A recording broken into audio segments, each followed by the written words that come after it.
Hey, it's Matt Roush, And Mike Brennan. and we're back with another edition of the M Squared TechCast. We have Tamara Shoemaker back with us again. And Tamara is over at the University of Detroit Mercy, works in their cybersecurity program. And I am the director for the Center for Cybersecurity and Intelligence Studies at the University of Detroit Mercy. Okay. So one of the things that I mentioned to Tamara is that we've been trying to keep the focus on the impact of COVID-19, and that's been the theme now for about 2.5 months. So one of the things that I said to her was, well, you're a college teacher, and all these colleges and, K through 12, everybody's dealing with what are we going to do in the fall, and how are we going to handle this? So how are you guys? What are you guys deciding to do at the University of Detroit Mercy? So I'd be remiss if I didn't mention the fact that personally, the degrees that we work in, the cybersecurity degree has been all online for the last 5 years. And so there was no disruption for that. Okay. And over that 5-year period, we had an awful lot of learning curve that we were able to do. So unlike the teachers and professors in Michigan and across the globe, we had a little leg up on that piece. So we did have some knowledge in that area, and that really truly helped. And I'm sure Matt over at Lawrence, the same thing happened. Those folks that are already in online teaching were able to help those that weren't. Yeah, I would say at least 80% of our professors were already doing at least some blended online teaching, Correct. Some classes that were a combination of both. And frankly, I kind of think that's where we're headed in the future, is a combination of both with, safety precautions in place. So absolutely. And I have to agree, and all the reading that I do and all the folks that I'm working with, I guess the only people that are sort of still a little nervous and upset and not sure how things are going to work are my K through 12 faculty. That's a whole different kind of situation than what college folks are. But the thing that comes up that's a recurring theme, that's a problem across the globe, is the digital divide. And so in my research, I've looked up, you sort of just think, okay, well, there's a digital divide, and I'm always about diversity, and I'm always about reaching out to that population that's not been enabled, and we really truly need all that diversity in what we're doing in cybersecurity. But what I didn't realize until I did the research was what that divide really is and how big it is. So it's in the research, it says that 57% of the world population is hooked up to the internet. That sounds not so bad, a little bit over half, right? Wow. But then when you look down and you drop down one more level, of that 57%, 51% of them are only online because of their phone. Really? And only through their cell phone. So only 6% are you going in via computers? Right. So that was a major problem. It's been a major problem across the state. It's been a major problem globally for companies. People are having to send out laptops to their workers. People, and in schools, it's been a real hard lift. That's a real hard thing to get past if you're trying to teach a class and the only internet or access they have is a phone. And so that's been a real big, tough thing to overcome. I know that I've been, and I'm on the boards for a couple of the K through 12 schools and stuff across the state. And one of the things that was real cool by the city of Detroit is they just, they put together, so some of the really key businesses down there, Quicken Loans and DTE and a slew of others all came together and paid for pads to be sent to every Detroit public school kid. Right? Yeah, they sent out literally thousands of Chromebooks, right? Yep. That's what I heard. Yeah. Yep. So. And they made it happen immediately. They banded together and they worked really hard to make it happen right away before school ended, so that they knew that the kids come fall and summer, when they have to communicate with these kids and all that kind of stuff, that they could go ahead and get geared up. They wouldn't lose any time like we did in the spring. So in the spring, it was real tough, right? There was a huge divide between. And then that's the other piece, is that digital divide is not just with our students. It's also with our professors and teachers, right? So the ones that are up and ready and able to go, they didn't have any kind of issues. But the ones that have never planned on being an online teacher and, have always done it a certain way, now suddenly are facing that they have to go through their entire their entire courseware and figure out how they're going to deliver it virtually. And like you said, Right. Matt, I totally agree that I think that this is going to be going forward. We're going to have to evolve and adapt to this, because it's just the world is changing. It has been changing. There's been a few holdouts, right, that have been trying to sort of hold on to that way of doing things.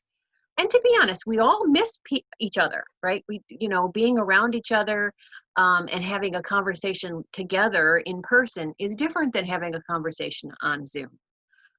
It has its goods and good parts and its bad parts, but there are some pieces of the learning piece that are going to be more difficult. Hands-on things, where you have to actually be physically doing something, is going to be harder. Attention spans are going to be completely different, right? So a person who is normally used to standing in front of a person from 1 to 3 hours and delivering a lecture, that's not going to happen online. Half your class is going to be off having a beer while you're lecturing, right? But thankfully, the tools are out there, right? So, and everyone has access, the educators have access to these really great tools, which are mostly been underutilized until now.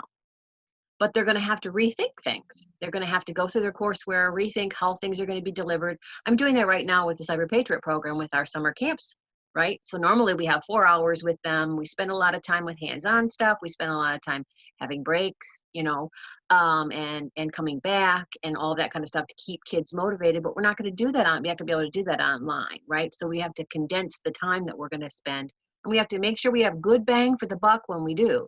So if we're going to be giving a lesson about something, hopefully there are some cool, and there are some really cool videos out there. There are really cool games out there that will hammer that point home, as opposed to them sitting there and doing an assignment with you hanging over their shoulder, making sure they're able to do it, because we can't do it that way anymore. So you're saying gamification could be one way to go at it?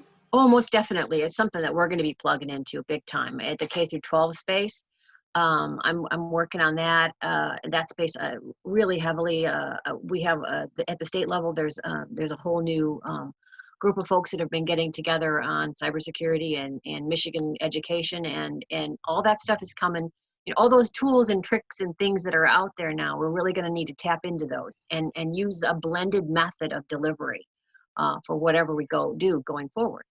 So is there still a digital divide? And if so, how are you folks dealing with it? Because I know we ran into some fairly surprising issues that some of our professors had that maybe live out in the boonies a little bit and didn't Absolutely. have really good high-speed internet. So yeah, absolutely, and that is that's still an issue. And what about all those people who are using their phones? That's not exactly conducive to typing up an assignment or doing some kind of, and for us in cyber, it's really difficult, right? I mean, I can't have you wiring a network on your phone, right? Or and walking through that, right? So that's not. Now, if you have an internet and you have a home network, it's a perfect opportunity for you to get through and clean that up, make sure it's done right. But if you don't, that's still there. That is still going to be a problem we're going to need to deal with. I mean, because I'm dealing with the K through 12 things, I get to be exposed to things that I never knew that I would be. So like, for instance, one of our really huge champions, and we haven't thought about it. So we know that our police and our fire and emergency and our medical folks and all those folks have all stepped up. But do you know that the bus drivers were still delivering food to those kids that were, that had issues, that were not good, that were on school lunch, and that the only meal that they got during the day was the breakfast and lunch that was served by the schools? So they still had to go around to the neighborhoods and drop off that food to those kids that needed that help.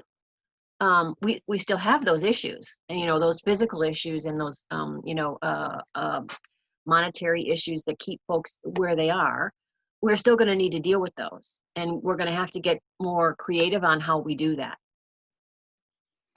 Okay, we've only got about 2 minutes left, Tamara. Yeah, why don't we have talk a little bit, Tamara, if you would, about what's happening with the Michigan Cyberpatriot program over the summer? Because I know normally you would have in-person events, and that's not going to be happening. But no, we were able. So in the spring we had to postpone the state award ceremony.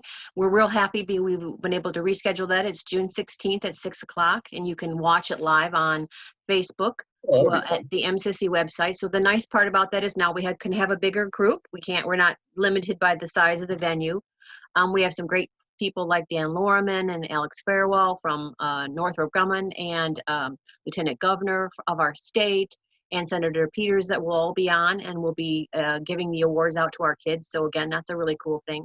And then this summer we have the Summer Patriot, or the Cyber Patriot virtual camps across the state. And again, that's another one of those things where we maybe had been limited to 25 to 50 kids in a class.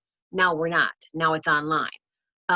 It'll all be modified so that folks, everyone can participate. There may be some things that have to be done a little bit differently than would have been in person, but we're really happy that we're still able to do it. Okay, and we're right at the end. So quickly, how can they find out more information? So they can go to my website. So it's www.MICyberpatriot.com.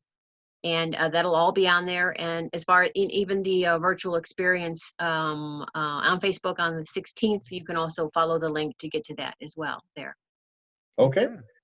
Thank you. Well, thanks very much, Tamara Shoemaker of the Michigan Cyber Patriot program and our friends at U of D. Additional Mercy. four-year students love Lawrence Technological University's thriving campus life.